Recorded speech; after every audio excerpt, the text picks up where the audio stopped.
Okay, I'm gonna press record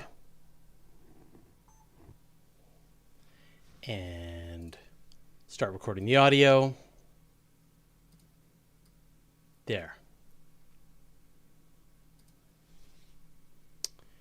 I put the wrong date in the event title for today's YouTube stream. Oh, you're right. Okay, let me just fix that. Yeah, because you copy. I don't mean you. I mean one copies an old event, and you get a. You copy an old event, and then it copies the title from the old event, and then you forget to bring in the title from the old event. And so, all right. I fixed that. Yeah, nobody's going to come now that it says March 29th. That was like in the past. March 29th has already happened. That show has already flown. Anyway, hey everyone. How's it going? So I hope you all enjoyed. Sorry about that sound. Hope you all enjoyed the interview with Avi Loeb last week. As requested, were you not amused? It was that was probably the trickiest interview I've ever done. I think it was a delicate balancing act of an interview to sort of hear him out, but also push back, but also hear what he's up to, but also anyway, it was. I hope you enjoyed it, and there might be another tricky one tomorrow. So tomorrow at 8 a.m. We've got the interview at 8 a.m. Pacific time with Michio Kaku about his new book, The God Equation, which could be tricky. Could be an interesting interview. Again, like I think I'm going to want to dig deep. And I think, he's been on Colbert and he's been on all these other places. And so it's very shallow, the kinds of interviews that he's having. I've been listening to a bunch of them. So I feel like I'm fairly prepared to interview him, sort of what he's talking about today. And I want to take it another place. So, and then right after that, I got Paul Sutter, and that's going to be a safe space. But Paul's here to talk about the muon G-2 experiment. So for those of you who don't know, Paul is actually a particle physicist. That's what his doctorate is actually in addition to a cosmologist. And so he is my go-to guy for talking about particle physics. So we're going to talk about that and other issues that are sort of bubbling up in the science community. It's just been a while to do a catch up with Paul. So we'll do that. I got a pile of interviews coming up as well. So there's probably going to be 2 to 3 interviews a week. I kind of got a little crazy in reaching out to various people. So I'm going to be talking to someone from the James Webb team about the they've planned out all of the science that James Webb's going to do. So I'm going to try and get somebody from the James Webb team to just talk about everything that's going on with like what kinds of science work is it going to be doing. There's an interesting paper that came out about searching for dark matter coming from Jupiter, or sort of evidence of annihilations in Jupiter. And so I've got the researcher who worked on that, and she's going to be coming on the show. Going to be talking to Maggie Liu, who is a YouTuber, but also a dark matter specialist. Dark energy specialist. She works with the dark energy survey and is on the Euclid survey. I believe it's the Euclid. And so we're going to be talking about dark energy. All this time spent on dark matter, but we're going to talk about dark energy. And so that'll be good. And then the week after that, I got Jesse Christensen. So I got tons. So you just have to tell me if it's too many interviews. Well, I can tell if you're not listening, if you're not watching them, if people are unsubscribing from my podcast, then it's clearly too much. So, okay. All right. So, let's get into the questions this week. Now, I don't have any prepared questions, and apologies about Astronomy Cast today. That was 100% my fault. I was in, I had to go sort of away from the house, and sort of coming back, I was like mid-transit at 12 o'clock, and so I should not have committed to doing a 12 o'clock show today because it came too close to what I was doing yesterday. And then, so we rescheduled for tomorrow. Tomorrow will be fine, and I won't forget. It'll definitely happen. So tomorrow, Astronomy Cast. No questions. Man, who complains about too much content? I get people complain about too much content. For sure. It's funny. I get a lot of people. I mean, maybe people are offering me advice. They're saying like, here's a way that you could make your show better if you say cut up your longer interviews or your question shows into little pieces, and then we could sort of pick and choose what we like. But like that's just like more work for Chad, to cut up interviews and do all the post-production. So for every episode that we do, like say it takes me an hour to do an episode here on the channel, it takes like another hour of post-production to take the episode, pull out all the meta information, render out the different versions into different places, send it out to the different places that we're sending it, get the transcript ready, do the thumbnail. Like it's a lot of work. So I totally get that I could game this system better. But I would rather just have it be like a small community of people who kind of are in the know and they're into what we're talking about than just like try to build this massive machine. It's hard work and I got a lot of things to do. So that's sort of how I feel. More is more. Yeah, exactly. Yeah, Chad's saying we did that once with one open space episode.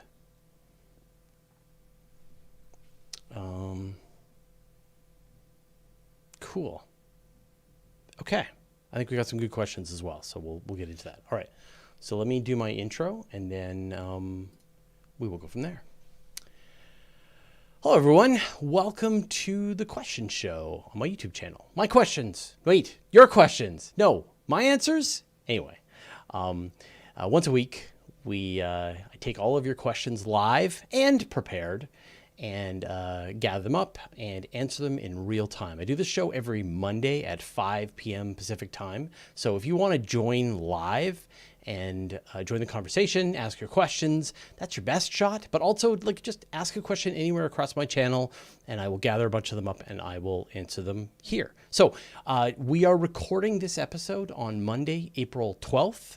2021, and this is of course 2 days before the Ingenuity helicopter is expected to fly. So I'm sure once again Chad's going to put up a little picture of what happened. Come on, don't crash is all I'm asking. All right, let's get into the questions.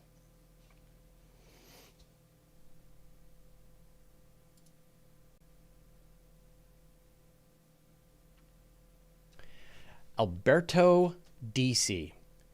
Could we use the heat of Venus's atmosphere to power a rover? Unfortunately, we can't use the heat on Venus to power the rover. Heat is great. If you have a lot of heat, that's perfectly fine. There's a lot of ways of generating electricity if you have a lot of heat. And I'll give you a great example. Like Curiosity, Perseverance, the Voyagers, New Horizons, they're all powered by a nuclear RTG, which is a radioisotopic thermoelectric generator. And what that is a chunk of plutonium that is very hot, and it is slowly losing heat. And the heat is sort of moving from the reactor, or the chunk of plutonium, out into a cooling area. And there's a thing called a thermocouple, which is able to take advantage of a heat differential between two locations to be able to extract electricity. And so if you took plutonium and you just put it into a nuclear reactor and you could get mountains, you could get kilowatts and kilowatts of energy out of that plutonium in your nuclear reactor. But in a RTG, in a battery, you only get a couple of kilowatts out of it. And so it's not a very efficient use of the energy, but it is long-lived. You can run this thing for 40 years, as we've seen with the Voyagers, and you get less and less energy over time as the plutonium decays. So why does that work, right? Why, if you have a chunk of really hot plutonium, but we can't get heat out of Venus's atmosphere? And the trick is that you need a temperature differential. And so if you're down at the surface of Venus, it's like 465 degrees Celsius no matter where you go. There's no difference in temperature, whether you're at the poles, whether you're at the equator, whether it's day, whether it's night, it's always that exact same temperature. And so you can't take advantage of this heat differential. In fact, the heat is the thing that's going to kill you, no matter what spacecraft we send down to the surface of Venus. I mean, the old the Venera program from the Soviets, it was murder on these rovers. They died within an hour because of this horrible temperature, this high pressure. And there's some new ideas that have come along that will try to sort of keep the heat outside of the rover for as long as possible. And one other super cool idea that I really like is the idea of a Stirling engine. You essentially have the inside of the rover cool down really cool, and as it goes down to the surface of the planet, you're essentially allowing the heat from the atmosphere of Venus to slowly make its way into the interior of the rover, and you're essentially powering an engine as you're doing this until the temperature inside the rover equalizes with the temperature outside the rover, and then you run out of energy. So you need a heat differential no matter where you're going to be able to take advantage of that high temperature.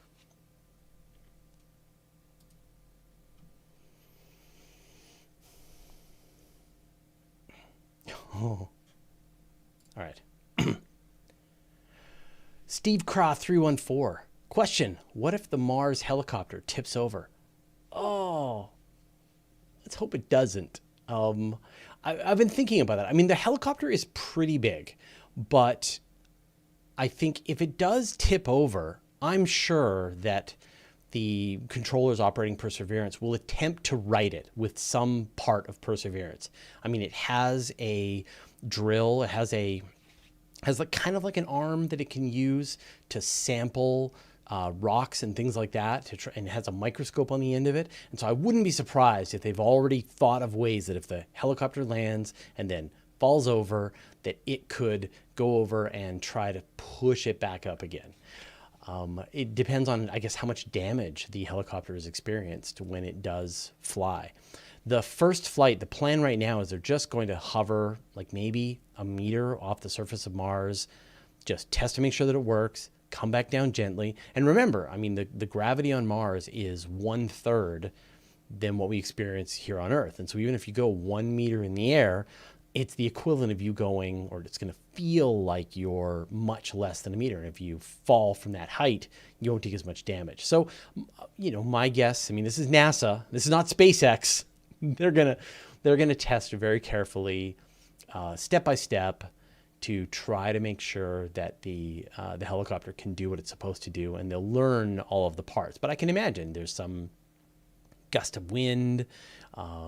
It has some problem with one of its rotors while it's flying, and it falls on its side. And they'll debug the problem, and Perseverance will flip it back over, and they'll try again. So I'm interested to see sort of how many times that actually does happen. Or maybe it has already crashed, and this whole section will probably not need to exist in the question show.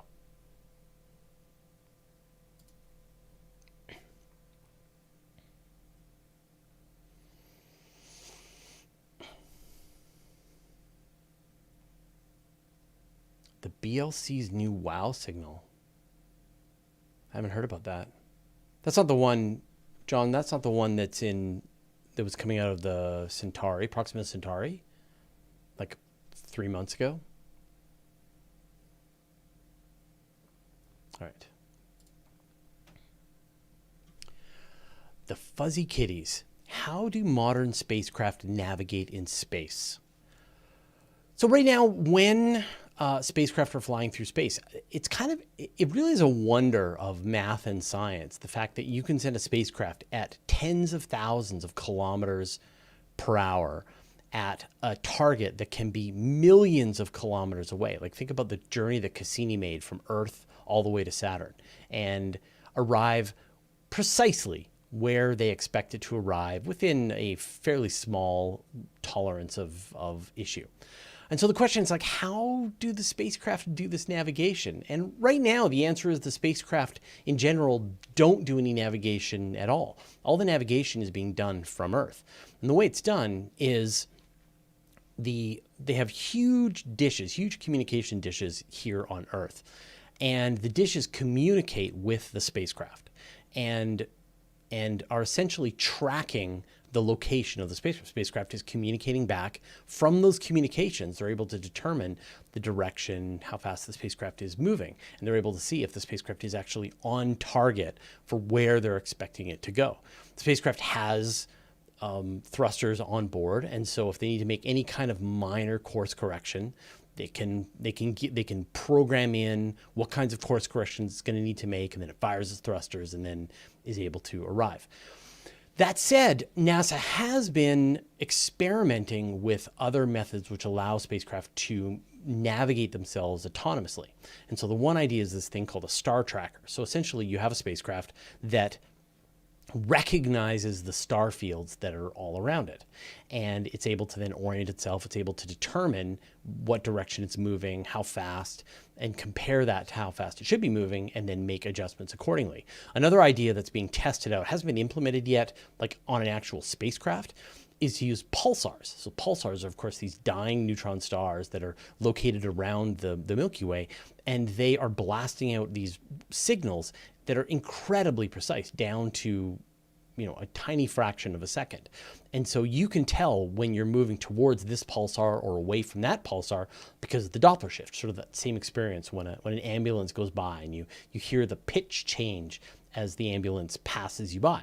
And so you can imagine these spacecraft are essentially watching all these different pulsars, and they're detecting what their velocity is in relation to each one of these pulsars, and then they're using that to map their position across the Milky Way. And so you can, across the solar system. We're not the Milky Way yet. And so you can imagine some future when every spacecraft is equipped with one of these pulsar navigation systems, and so it can essentially autonomously be able to find its way to wherever it needs to go across the solar system.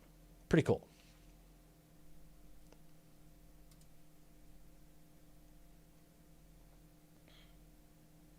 John, so from what I've heard, it was probably a cell phone reflecting, and it got caught by the dish. Like, it's too artificial and too perfect that it had to be an Earth-based signal that was just getting caught by the dish. So that's the thought. All right. A.B. Scott and Flower. Do you think the workers at Boca Chica are being prepared to work in Luna or Mars?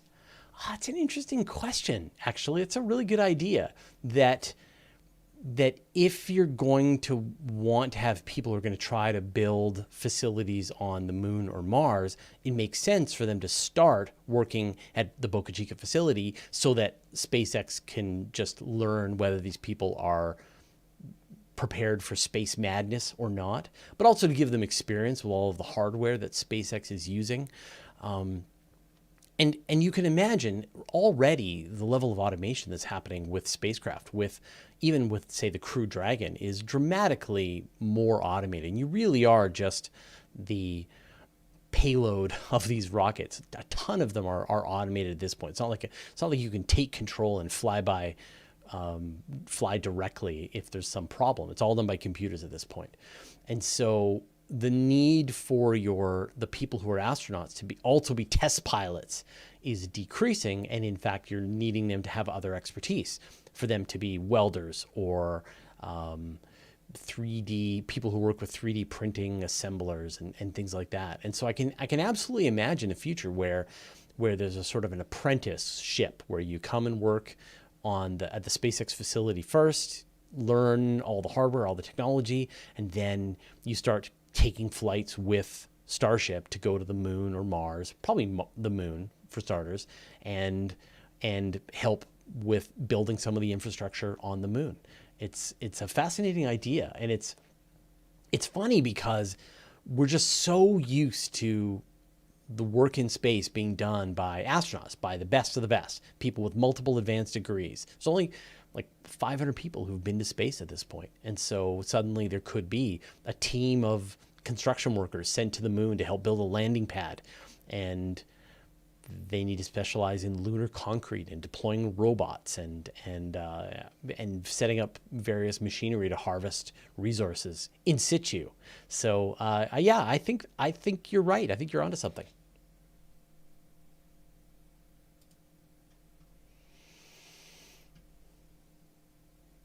Okay, Zapfan saying there was a presentation on BLC1 at the Breakthrough Discuss conference, some kind of clock frequency. Okay. Yeah, I actually had heard Avi Loeb mention it in an interview just a couple of weeks ago. And he's part of the Breakthrough Discuss. So, it might very well be that he was aware of this. I'm sure it's not a communication from an alien civilization. Splurge, can you measure the distance to the sun directly from the Earth? No trig? Yes, but you can't. I mean, we can all just do it with trigonometry. Like, that's the way. Sorry, I'm just doing some quick questions that I wasn't actually going to answer in the show. Six Bob Ohms, an antimatter scientist. Yeah, that's a good idea. Okay, yeah, Dr. Gerald Jackson would be great, but I will sort of have a think about that.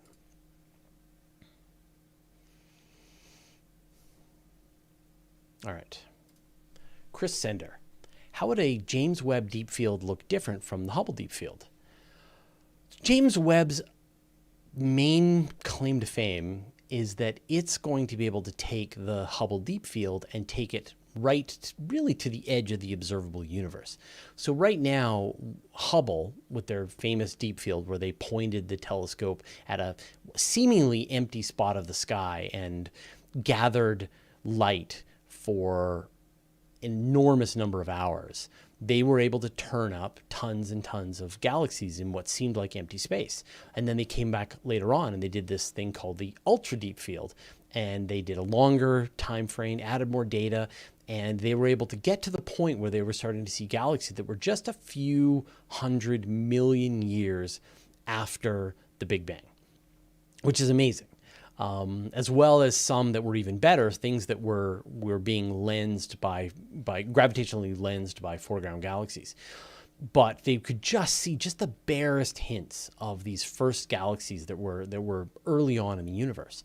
James Webb will be able to go farther than that. James Webb will be able to look pretty much right out to the moment when the first galaxies were forming across the universe. And it'll be able to do it in any direction. So the kinds of either images that are seen by Hubble, thanks to gravitational lensing, where you've just got this perfect situation where you've got a foreground galaxy and a background galaxy, and Hubble is just barely able to see it. James Webb will just see these directly everywhere.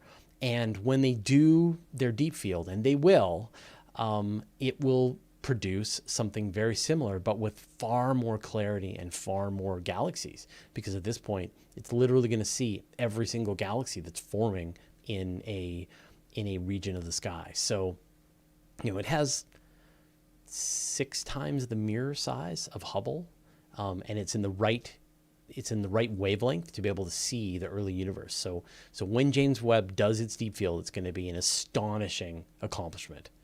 A $10 billion photograph.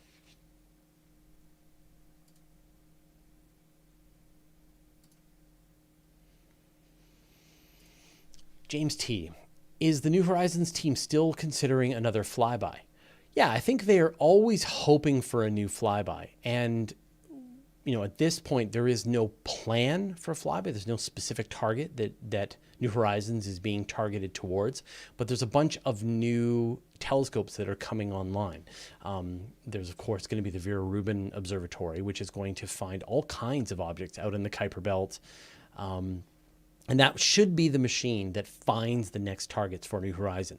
They definitely have fuel remaining in their tank, so they have enough propellant, assuming an object is within a nice enough cone in front of them, that they can do a few maneuvers and be able to put themselves on target to be able to go past another object. So we'll have to wait and see. But right now, there's no concrete plans for specifically what they're going to be going past next.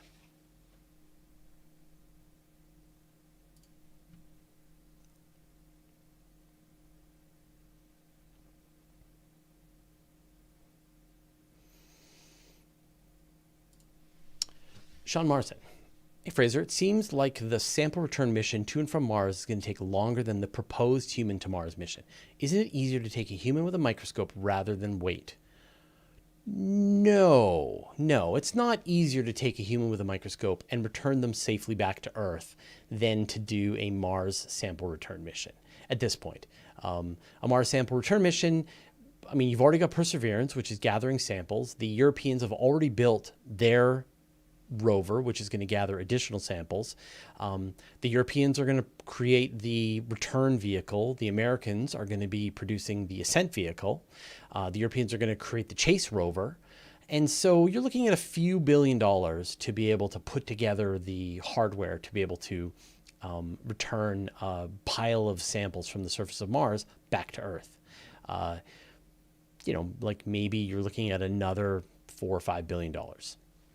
Compare that to sending humans to Mars and bringing them safely back to Earth. Maybe, and maybe this video will age really poorly, and Elon Musk in 2022, so next year, Starship will be flying. It'll be re-entering through the atmosphere. They'll load it up with a bunch of scientists. They'll go to Mars. They'll set up a tent. They'll do a whole bunch of science, collect a mountain of samples, hop into their return vehicle, and come on back to Earth. But it doesn't make sense. I talk about this a lot. It doesn't make sense to put all of your plans on hold because Elon Musk and SpaceX say that they're going to do a thing. It would be great if they pull it off. And it would be, I've mentioned time and time again that if and when SpaceX is able to deliver on the dream of the two-stage fully reusable orbital rocket that can refuel in space and go to anywhere in the solar system for a fraction of the price of any launch vehicle in the existing market, then our brains can't comprehend how that changes humanity's future in space. But Falcon Heavy took 10 years to build when they didn't think it was going to take them that long. So it could very well be that if you're just going to wait and just put your plans on hold, waiting for Elon Musk to sort it out. I don't think that makes sense either. So I think making a sample return mission that could just tell you definitively, oh, there's life on Mars, makes a ton of sense. So I wouldn't wait. But at the same time, you will learn a ton of lessons by producing your fuel locally on Mars, by launching from the surface, from collecting samples that will pave the way for future humans going to Mars in either the traditional way or in the SpaceX way.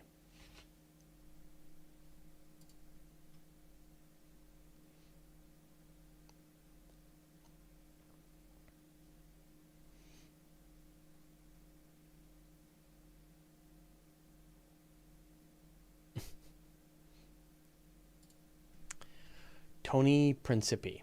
Hey, Fraser, what is the significance of finding intermediate-sized black holes other than checking the box to say we found them? Well, I think checking the box to say we found them is good. But no, we see stellar mass black holes, ones with, say, 10 times the mass of the sun. And we know that those are formed through supernova explosions. And then we also see black holes with millions, billions of times the mass of the sun. And how did the big ones form? How did you go from a 10 times the mass of the sun to a billion times the mass of the sun, you would anticipate that there would be a collection of black holes of every size in between. And you would be watching with your gravitational wave experiments as these various masses of black holes are merging together to form the big monster black holes. But so far, almost every attempt to find an intermediate mass black hole has failed. They haven't been able to find them.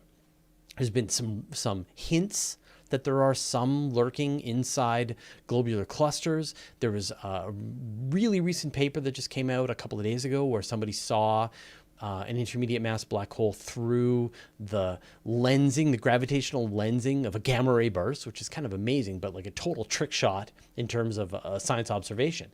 And so understanding how we got supermassive black holes, I mean, they boggle the imagination, and yet we just have no idea why they are so massive so early on in the universe. And being able to see these intermediate mass black holes coming together would tell us a ton about how this process works.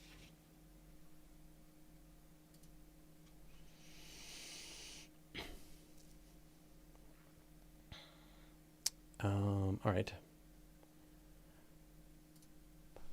Margot Robinson, what's the case against colonization of Mars at this point? Adam Stelzner thinks we shouldn't.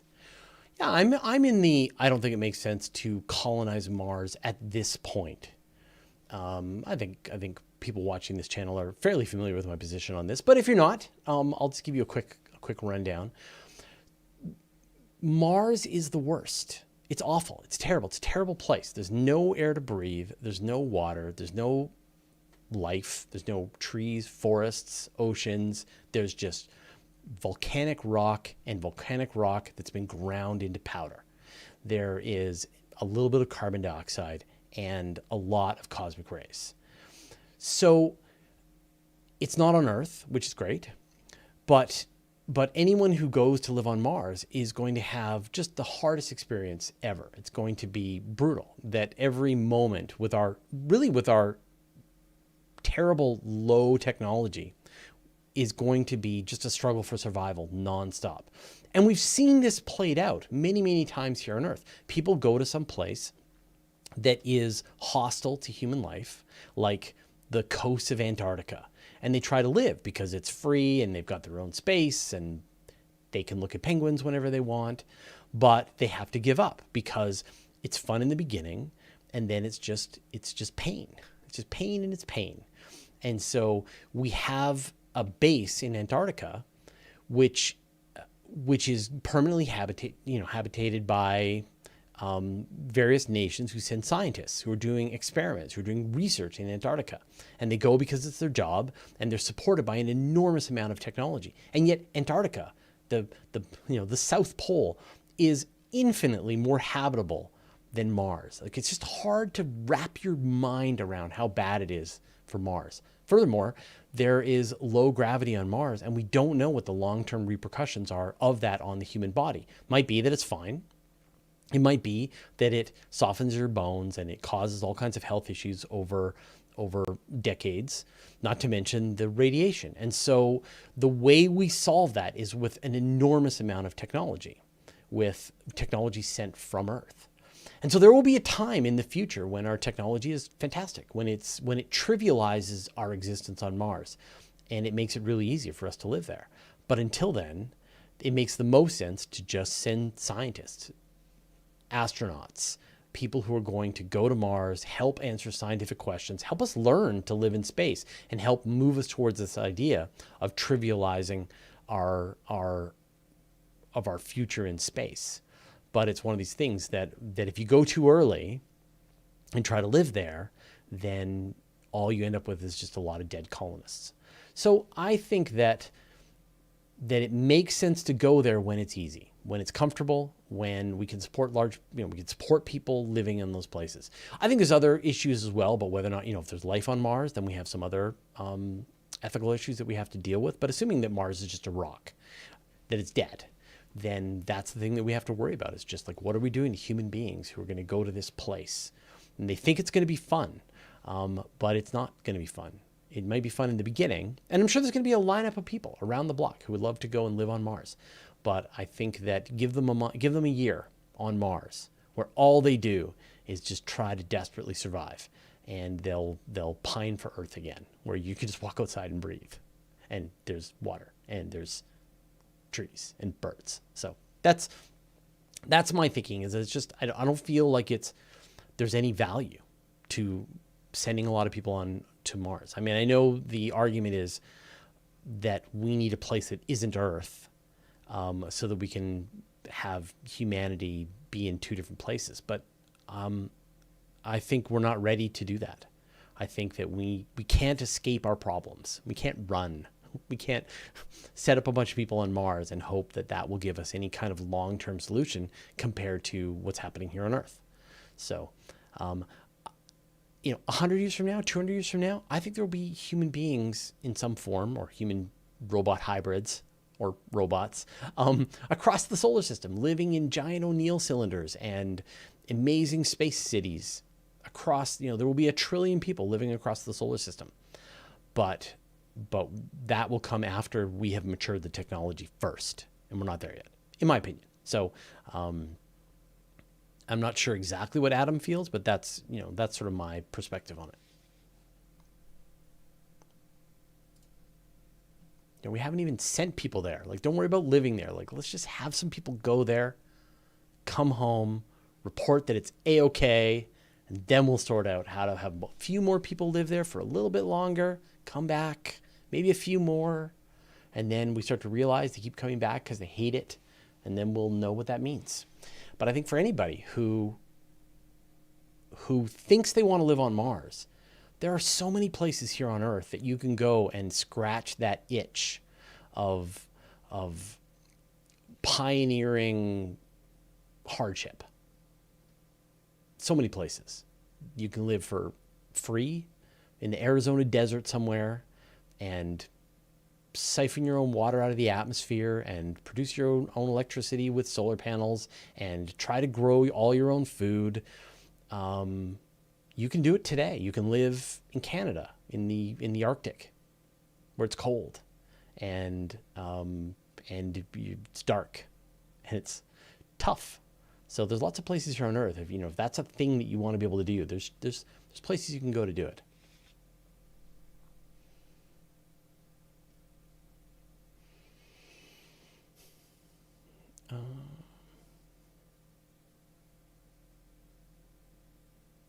A.V. Scott and Flower, if you have some ideas for Starship's legs, should you write to SpaceX? I'd probably, Twitter, contact SpaceX or Elon Musk on Twitter and just reply to messages to him suggesting good. You could see there's a lot of YouTubers and people who have fairly regular conversations with Elon Musk on Twitter. It's kind of amazing how you can communicate with one of the richest people in the world.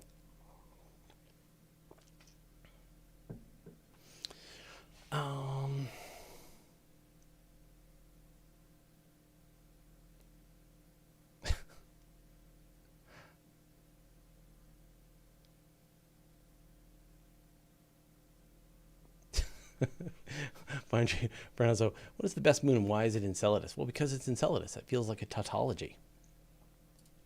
Enceladus it's not the best moon, though. It's Titan. That's the best moon. Come on.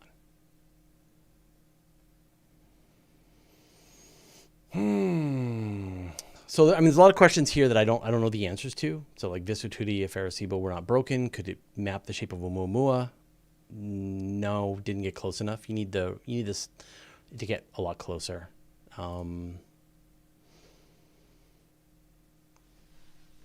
Do tides affect eruptions? Not really. That was from Francisco.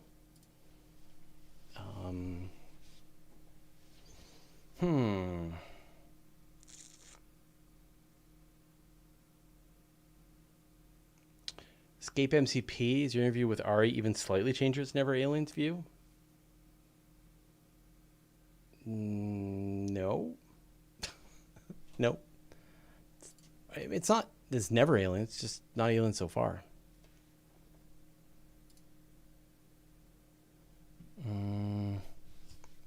John Suffield, who won the space race? Russia. Soviets. Yeah. by far.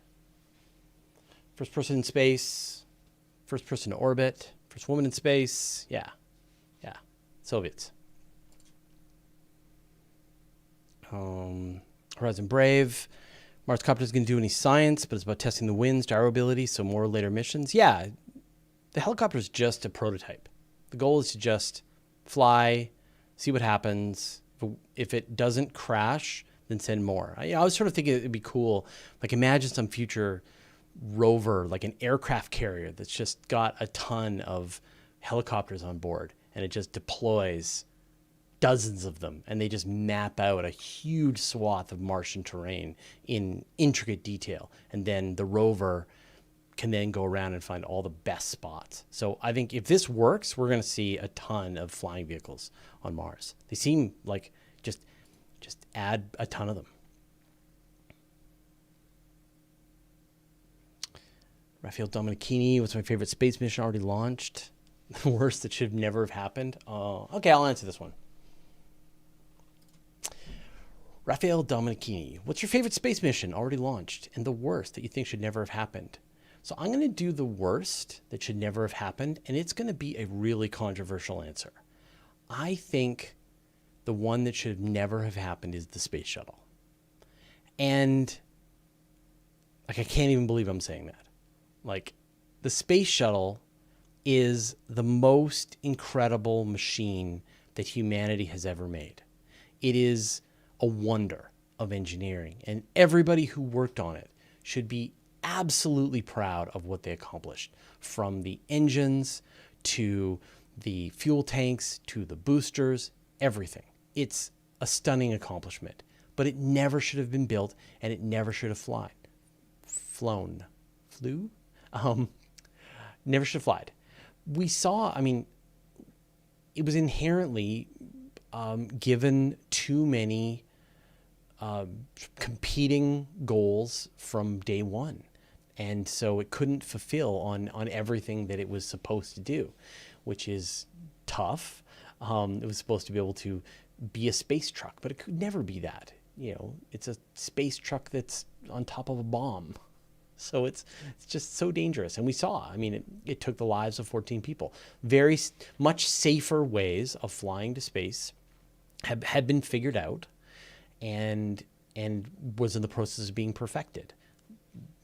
You haven't seen that kind of danger with the Soyuz or with any of the previous rockets. And you can see that NASA has gone back to Crew Dragon, the Boeing Starliner, using Soyuz flights. Like, it's a safe, tried and true way that fulfills all of your requirements for getting human beings to space. And then separately, there's a way to take cargo to space. So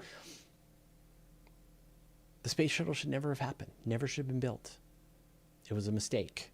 A beautiful, wonderful, astonishing, incredible achievement, but it was a mistake. My favorite mission that already launched, I would say right now my favorite mission is Gaia. And that's the astrometry mission from the European Space Agency, because it is, like, I'm a huge fan of Swiss Army knives of spacecraft, and Gaia feels like the most useful tool that's been launched. Astronomers use it to find stars. They've been able to use it to find other stars that perhaps formed with the sun. They were able to find white dwarfs and neutron stars and the motions of various dwarf galaxies that are being absorbed by the Milky Way. Like, it just goes on and on. I'm a gigantic fan of surveys. And it's sort of like why I'm so excited about the Vera Rubin. I love that you can just take a really powerful computer, bolt it onto the side of your telescope or satellite, and just crunch data and discover things about the universe. It's maximum observation, minimum theory. And I'm a huge fan of the experimenters, the observationalists, and giving them the tools to be able to do their job. So yeah, I would say Gaia is the one that I'm most excited about in terms of just astronomy.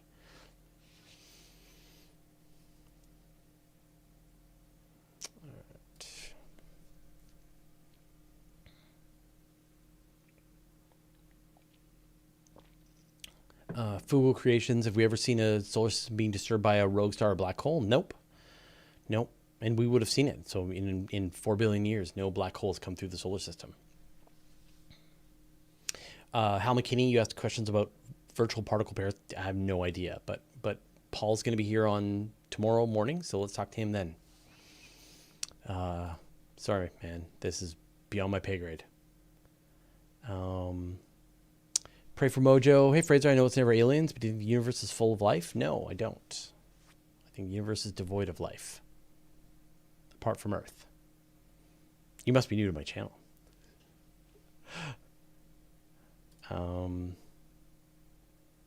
Okay, so I'll check out the BLC presentation on the breakthrough.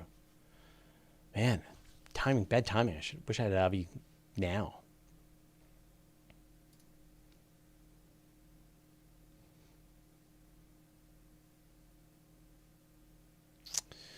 Okay. Mitch Harpino. When a star goes supernova that is massive enough to become a black hole, does that black hole come into being immediately after the star's collapse? Yeah, when a star, like a star with much more mass than the sun, is becoming a supernova, you get this, this layers and layers of various elements that are forming inside the star. And when you get iron in the middle, it's no longer generating an excess amount of energy through the fusion process. It's the equivalent of ash. And so the fusion process just halts at the center of the star, and the star collapses in on itself because it no longer is able to be pushing out with light pressure. And so the star collapses. And it happens very quickly. And at a certain point, parts of the star are coming inward at like 70% the speed of light. So it is coming in fast. And it's like this, it just collapses all into this one point.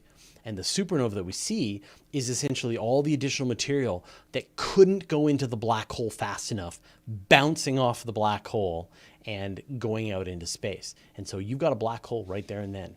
And the supernova is just, you sort of imagine like when you have a bathtub and you let out the water in the bathtub and you get all the water in your bathtub doesn't immediately go down the drain. It swirls around because there's only so much room to go into down the drain. And same thing, a black hole can only consume the star that it was once before so quickly. And if it can, it sort of gets too full, and then that's how you get the bounce material. But in some cases, it looks like now supernova just entirely form into a black hole, that it is able to stay on top of it and just gobble up the entire star and turn it into the black hole. But it happens right then.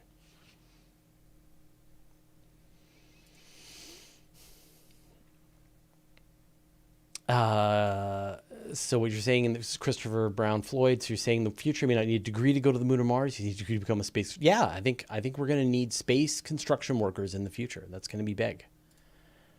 Fugal Creations, what would be your first choice for a solar mission? There's a ton of solar missions. I think we've got so many existing missions. We've got the Daniel K. Inouye telescope here on Earth. We've got the solar orbiter, and we've got the Parker Solar Probe. So the sun is well observed at this point, I think. Zach Perry, Musk said you need to create 2 artificial stars, the north and south poles. I don't know how you make artificial stars. You detonate bombs in the polar ice caps. I don't know. CD, what about the pollution of ongoing missions? How much CO2 does rockets and boosters emit? They emit some, but it's a fraction compared to the CO2 produced by cars and airplanes and that kind of thing. And so even the worldwide launch market will never be a drop in the bucket to the amount of emissions that are being produced by all the other forms. And in theory, methane is a kind of fuel that can be carbon neutral. Lake Gamer, is the upper atmosphere gas giant survivable? Yeah, it is, actually, pressure-wise. So there's a point, sort of a perfect pressure point where you would be falling through a gas giant where you'd be able to take off your spacesuit and you would be able to, the temperature would be fine and the pressure would be fine. You wouldn't be able to breathe. And then you would fall into the gas giant, and then the pressure would increase, the temperature increase, and then you die. We actually did a video about that. where could you be in the solar system without a spacesuit? And so under the ocean, places like Europa and Enceladus, as well as the high atmosphere of Venus, and falling into the atmosphere of a gas giant. James Leon, could Mars samples produced by Perseverance get buried under dust? Yeah, that's a good question. Yes, for sure. They wait long enough and they'll definitely get dusted. Vista 2D, I saw your Universe Today advert in Babylon 5, Episode 3. How'd you swing that deal? Yeah, product placement.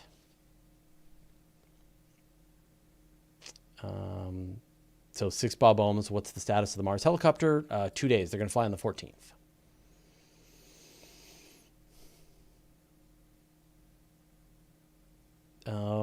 The Late Night Gamer, would ocean planets turn into gas giants if all the water evaporates? No, they turn into terrestrial planets, just rock planets.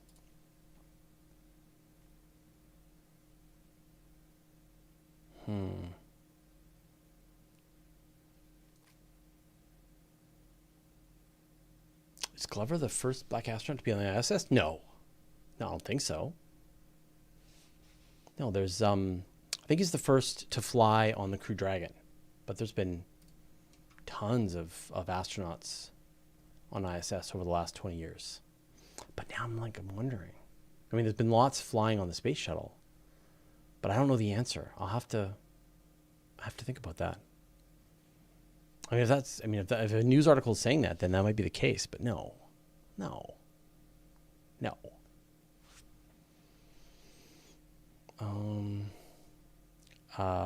James Buchanan, Battlestar Galactica, The Expanse. So none of these are going to make it into the question show. I just there's like so many questions.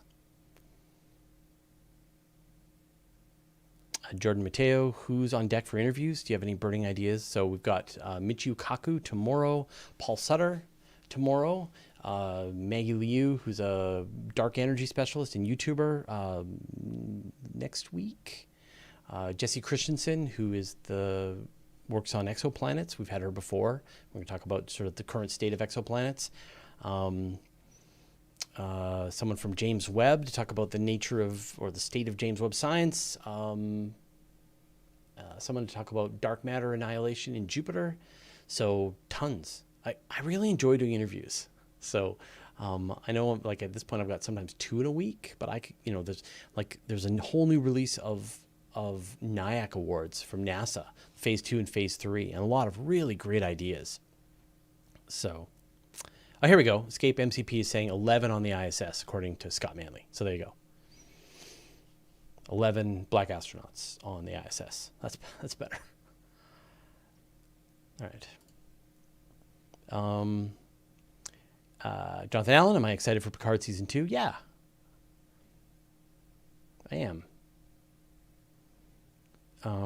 Raphael Domechini, could we live on balloons flying on Jupiter or Saturn? The problem is to have a balloon on Jupiter or Saturn, it needs to be lighter than hydrogen. And the only thing that's lighter than hydrogen is heated hydrogen. And so that is tricky. So I don't think so. And then, of course, the gravity well is brutal. So trying to get back out again would be rough.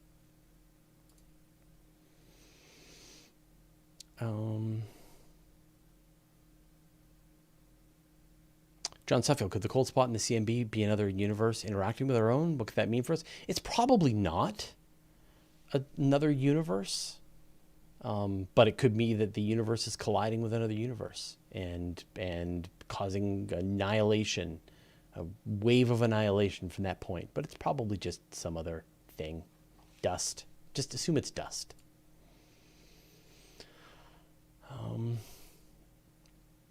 Zach Perry, since Hawking died, I haven't heard much about Starshot. Are they still making progress? They haven't really told us anything.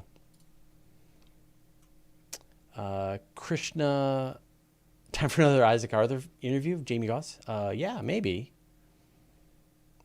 That should be on his channel. Krishna Lockman, is Artemis still on track? You were skeptical on the 2024 deadline. Has that changed? It's definitely getting delayed at this point. I haven't heard anyone officially give a new number, but everything I've seen so far is that it's getting pushed back. Time of Dying, when you talk about Michio Kaku, he's got a new book called The God Equation, and it's about string theory and the quest to find a single equation to explain the universe. Jim Gobbett's, any of the upcoming telescopes capable of detecting exomoons would be nice for Kipping, so I'm hoping. Yes, I mean, bigger telescopes will do a better chance. Right now, telescopes are like, exomoons are at the very limit of detection. And so you can imagine the next generation telescopes doing an even better job of that. I'm sure they have lots of ideas.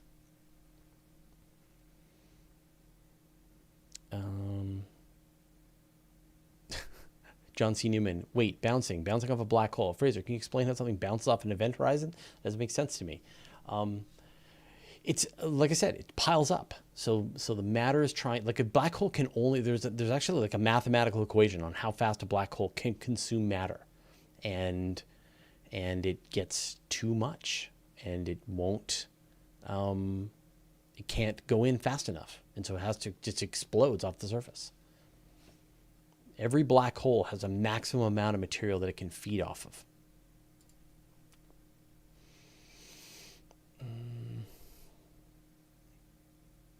Mark Starkiller, do you think we'll ever build a big nuclear-powered spaceship in space? I kind of tackled this with this week's show. Probably not, just because chemical rockets do the job really well, and it's really easy to gather more resources across the solar system. So I can't imagine that we'll build big nuclear spaceships. And all of the concerns about launching nuclear material.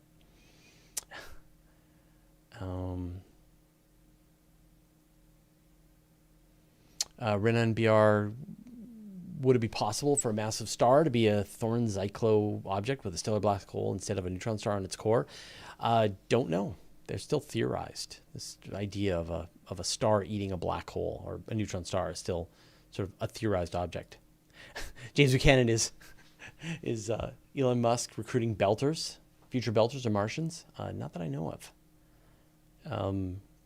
Hasn't got that far. He really wants engineers right now. Albert Nakao, have we ever sent any fish to space? I wonder how zero G would mess with them. Yeah, fish have gone to space. They sorted it out. I mean, various animals have been sent to space. Any animal you can imagine, that's relatively small, smaller than a dog or monkey, has been sent to space. Cats, mice, rats, spiders, worms, and fish.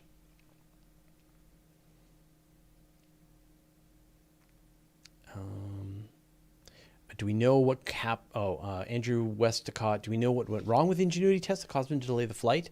No, there was a problem with the rover and they weren't, with the rotors, and they weren't happy with the way it was performing, and so they put it off. Visotudi, is there anywhere in the solar system where plants could grow? No.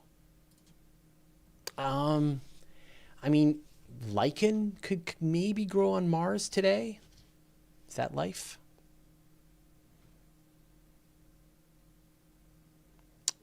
Fugu Creations, what would be the best exoplanet for a future mission? We don't know. That's the problem. We haven't explored them well enough to know what would be the best place. If you're going to send a giant generation spaceship to another exoplanet, I don't know where you go. Let's see.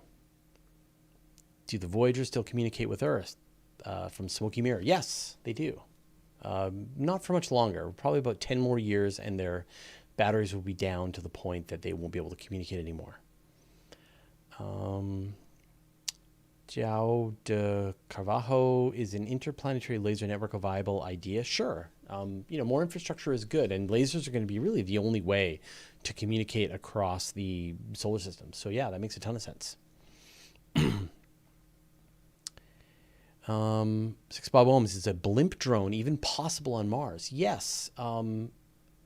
You can do a blimp or a balloon on Mars. We actually did a video about that.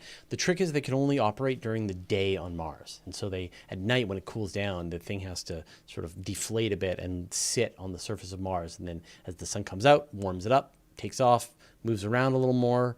Night comes, goes back down.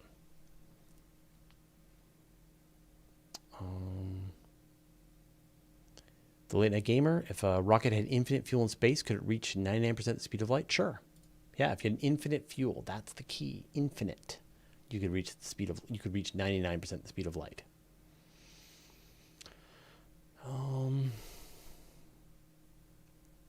Oh, there you go. So Trevor's saying the Ingenuity flight computer could not tell if it was in pre-flight or in flight mode, and the watchdog timer timed out.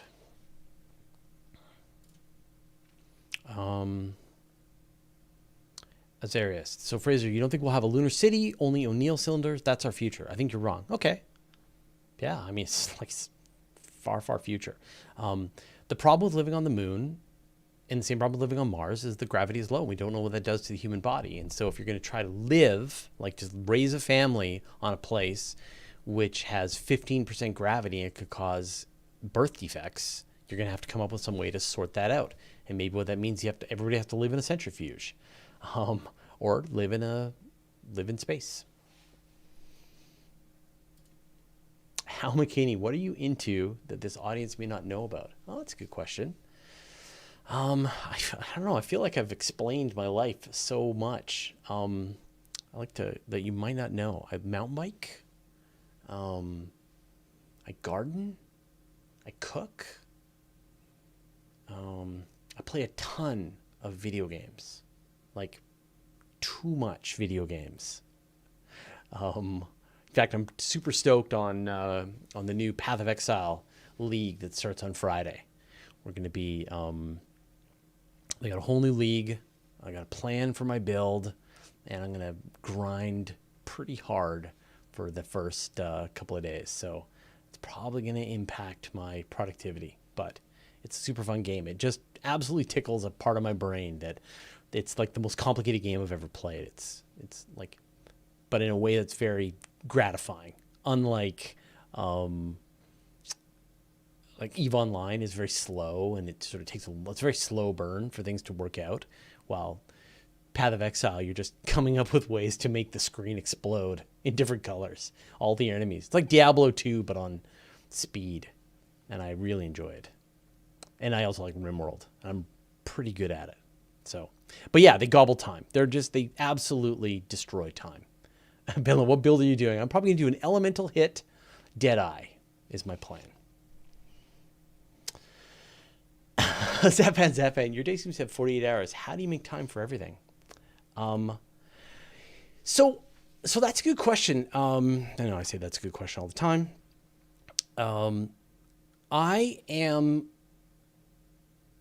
I believe it's important for us as a news organization, for Universe Today, to not be on the news treadmill. And that's a fairly large philosophical decision that I made about running my news agency.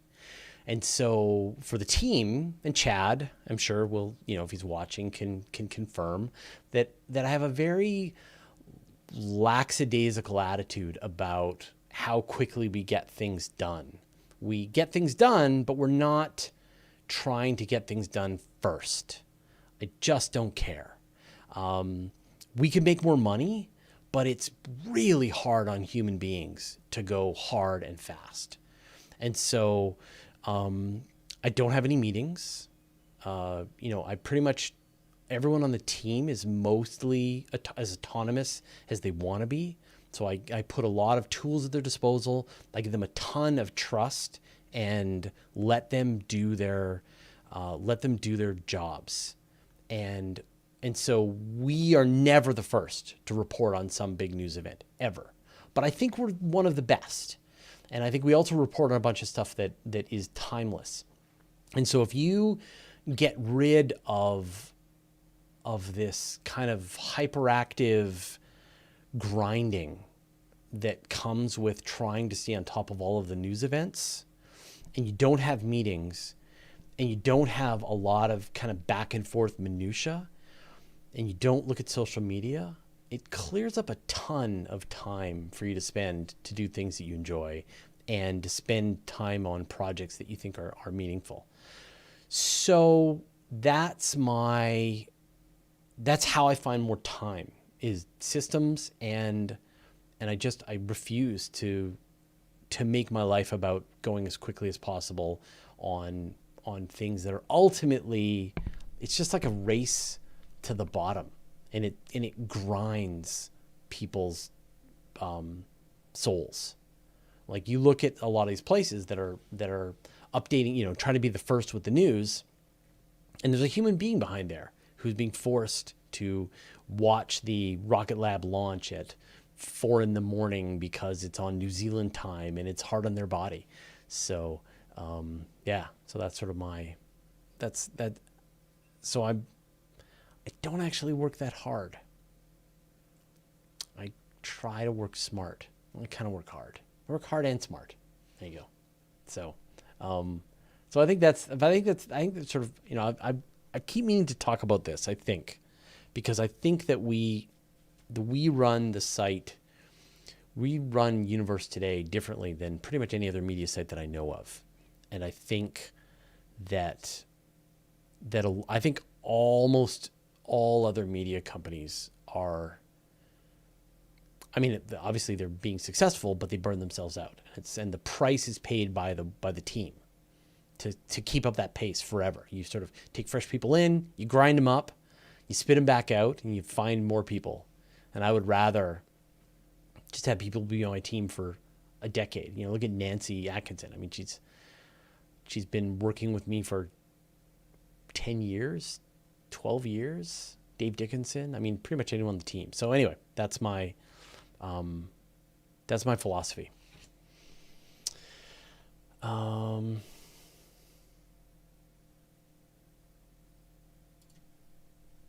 We got the build question.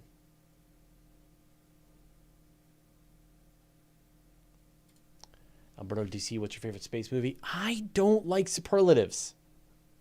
I really don't. So I don't have I don't like favorite this, favorite that. I just love what I'm watching right now. Watch Space Sweepers. It's super good. What else did I watch that was really good? Yeah, Space Sweepers is the one that sort of was really fun recently that I really liked.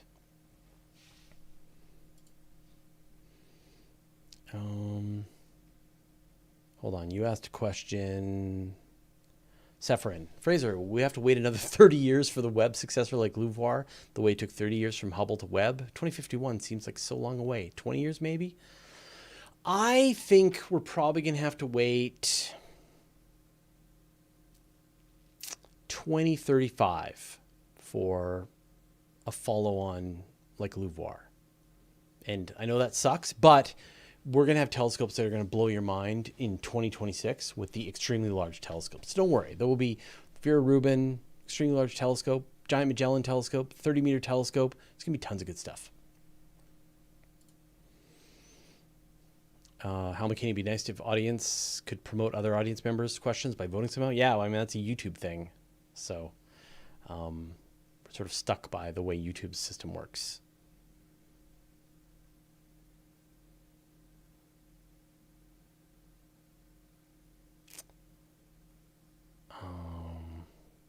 That's cool. Nicholas Molitor, I've been writing books for Amazon Publishing for about a year now. I'm looking to start a new series. What science fiction thriller idea would you suggest? I don't really have any recommendations. I don't know. I mean, what do I enjoy?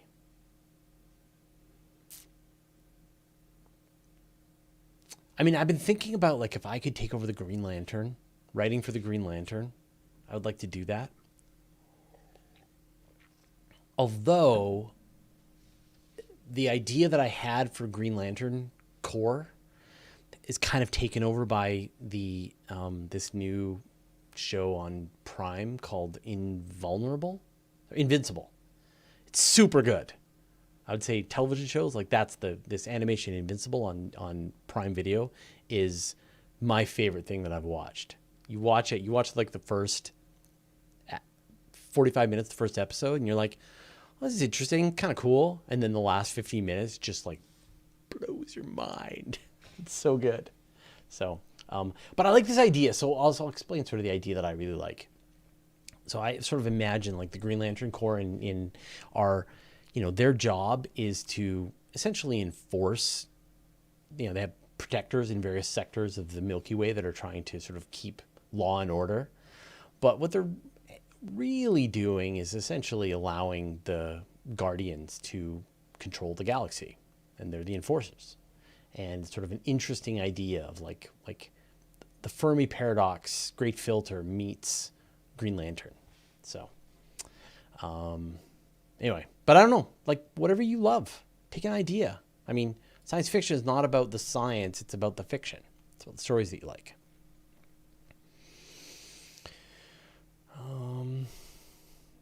Space Sweepers is on Netflix. Tickle Me, I'll Hurt You. Any plans to build a 100-meter telescope anytime soon? No. The overwhelmingly large telescope was canceled because it was going to cost like $4 billion. It would have been 100 meters. Clam chowder, Manhattan or New England style. I don't like clam chowder. And so I couldn't even tell which one is which. It's a funny question, though. It's weird, though, being on the West Coast. More a fish person, salmon. It's weird. Like, our local fish is salmon, and I just love it so much. I can never get enough salmon, even though it's like we have mountains of it. West Coast salmon. All right. Well, I think we've reached the end of our show. I got to record my outro, but I know this is kind of weird, but there's just so many questions, and I never get a chance to get everybody's questions. So today I got 60 questions done. So, yeah, there you go. Vandre Brunazzo is saying, Invincible really is awesome. It's a lot like The Boys. Yeah, it's better than The Boys. If you like The Boys, and you like the sort of the tone of The Boys, Invincible is like that, but better. Rise and Brave, I like that you are so anti-alien, but you picked the one DC comic that's all alien-based. Yeah. Green Lantern is by far my favorite comic book. And the Green Lantern Corps specifically is like my favorite part of the Green Lantern universe. Fugu Creations, what do you think of No Man's Sky? No Man's Sky is great. Yeah, he talk about a return to just like a redemption arc. And I haven't tried the new version. I want to totally try it. Maybe Chad and I will play. Okay, I got to do some patrons and then an outro. More questions in a second, but first I'd like to thank our patrons. Joe Salinas, Phil Deshane, Michael Booth, Mike Driscoll, Anthony Davidson, and the rest of our 842 patrons for their generous support. Want our videos early with no ads? Join our community at patreon.com/universetoday. I got to do my outro. If you want a single comprehensive resource for space news, you'll want to subscribe to my weekly email newsletter. Every Friday, I send out a magazine of space news with dozens of stories, pictures, brief highlights, and links you can find out more. Go to universetoday.com/newsletter to sign up. It's totally free. And did you know that all of my videos are also available in a handy audio podcast format so that you can have the latest episodes as well as special bonus material like interviews with me show up on your audio device? Go to universetoday.com/audio or search for Universe Today on iTunes, Spotify, or wherever you get your podcasts. I'll put a link in the show notes. Thanks to everyone watching here on Twitch and everyone who asked a question. If you want to ask a question for an upcoming show, you can post it in the comments or on Patreon. You can join me live on my YouTube channel every Monday at 5 p.m. Pacific time. Thanks to all the moderators, and a special thanks, as always, to Chad Weber and Nancy Graziano. Okay. All right. Well, thanks, everyone. Thanks for hanging out. So tomorrow morning, lots of interviews. So come on back. We'll see you then. Gotta find the stop button.